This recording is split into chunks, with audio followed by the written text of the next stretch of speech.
Boleh tak bezakan antara rice cake homemade dan rice cake yang beli? Lebih kurang je kan. Nak buat senang je, pakai satu bahan aja. Kalau katalah korang susah sangat nak cari rice cake di kawasan korang tu, apa kata kita cuba buat resepi rice cake mudah ni.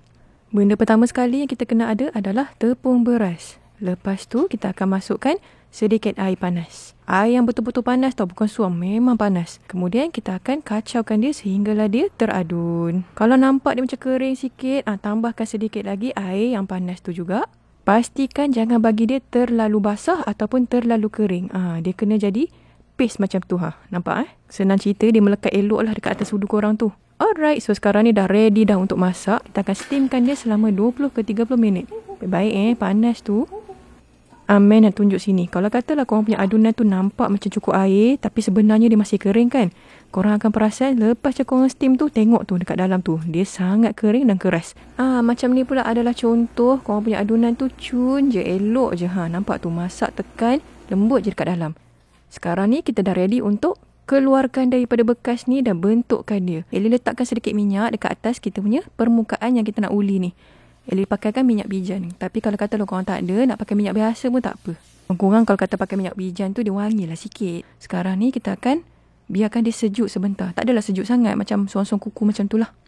Barulah senang nak bentukkan nanti. Kalau sejuk sangat nanti keras pula kan. Jadi bila dia dah suam-suam tu, sediakan air sedikit dan renjeskan dia.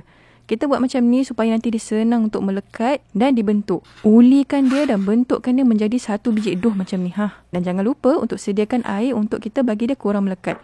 Lepas tu, Eli ambil lesung dan rendamkan sikit dengan air dan tumbukkan kita punya adunan tu. Kita akan tumbukkan dia sehinggalah dia lepeh, okey? Kenapa kita buat macam ni? Supaya kita punya tteokbokki tu nanti, tteokbokki pula. Kita punya rice cake tu nanti akan lebih kenyal. Eli rasa macam nak bagi wangi sikit. Jadi Eli letakkan sedikit lagi minyak bijan. Tapi kalau kata korang tak letak pun tak apa. Tak ada masalah. Lepas tu kita ulang sekali lagi. Ambilkan lesung kita tu. Rendamkan air dan tumbukkan dia. Dan lepas tu kita lipatkan dia sekali lagi. Terus ulang proses menguli dan menumbuk ni. Sehinggalah dough kita tu semakin kenyal. Korang akan perasan. Dia dah macam tak bertabur macam tadi. Lepas tu lebih kenyal. Eli rasalah. Eli tumbukkan dia selama 4 ke 5 kali macam tu. Barulah dia kenyal elok. Kalau tidak kan, dia jadi macam nasi impit. Macam itulah. Alright, so sekarang ni tengok dia dah kurang melekat. Eli akan mulakan untuk membentuk kita punya rice cake kita ni. Eli bahagikan 2, tapi kalau kata korang nak bahagikan lebih pun boleh. Dan lepas tu kita ulikan dia macam nak buat ular macam tu. Macam kita main play-doh tu, nak bentukkan ular kan. Ginilah korang buat kan. Eli anggarkan dia punya diameter dia dalam setengah inci ke 1 inci macam tu. Asalkan senang makan. Janganlah tebal besar benar ya. Dah siap dah kita punya rice cake kita. Senang je kan. So lepas tu jangan lupa untuk bentukkan kita punya dough yang lain tu. Panjang setiap satu ni Eli anggarkan dalam 8 ke 9 inci macam tu. Kita akan dapat dalam 3 rice cake lah untuk setiap satu ni.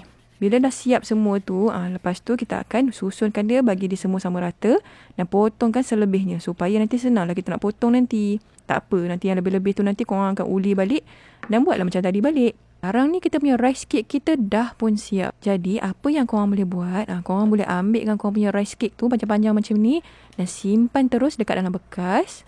Ataupun korang boleh juga potongkan dia kecil-kecil macam ni. Senang cerita nanti korang nak pakai, tak payah nak potong-potong dah lah. Lebih kurang sama je kan yang mana yang kita buat dan juga rice cake yang dah ready made dah tu. Jadi Eli anggarkan untuk setiap satu ni adalah dalam 2.8 ke 3 inci macam tu. Kalau kata panjang sangat nanti macam susah je nak makan. Macam tu nampak susah nak beza kan? Lebih kurang je. Untuk resepi ni Eli akan potongkan dia kecil-kecil sebab Eli nanti rasanya malas nak potong-potong lebih tu. Eli potonglah siap-siap je. Pastikan semua saiz lebih kurang. Lepas tu yang lebih-lebih tu nanti korang bentukkanlah balik. Lepas tu kita bulatkan dan buat juga cara yang macam tadi tu. Okey, so sekarang ni dah siap dah. Potong elok semua melecun. Eli sarankan untuk sapukan sikit minyak bijan lah. Kalau kata korang takut dia melekat. Cara nak simpan dia senang je. Masukkan dalam bekas. Lepas tu freeze terus dekat dalam kita punya freezer. Bukan chiller freezer. Ataupun kalau kata korang macam Eli, boleh pakai je terus korang punya rice cake ni. Resepi yang paling senang macam Eli cakap tadi lah. Tteokbokki. Memang Eli suka sangat masak tteokbokki sebab dia memang senang sangat. Korang boleh cari resepi cheese tteokbokki dekat dalam basically. Eli, boleh tak pakai tepung pulut yang tu je ada kat rumah? Eli nak pesan ni. Jangan sekali-kali pakai tepung pulut. Sebab bila korang pakai tepung pulut kan, dia akan jadi terlampau kenyal dan sangat susah nak dibentuk. Itu sajalah resepi kita kali ni. Senang je kan?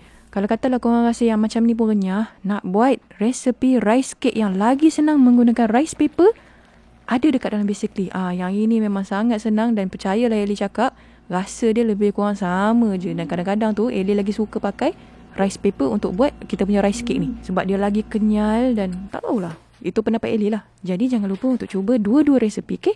So selamat mencuba. Bye-bye.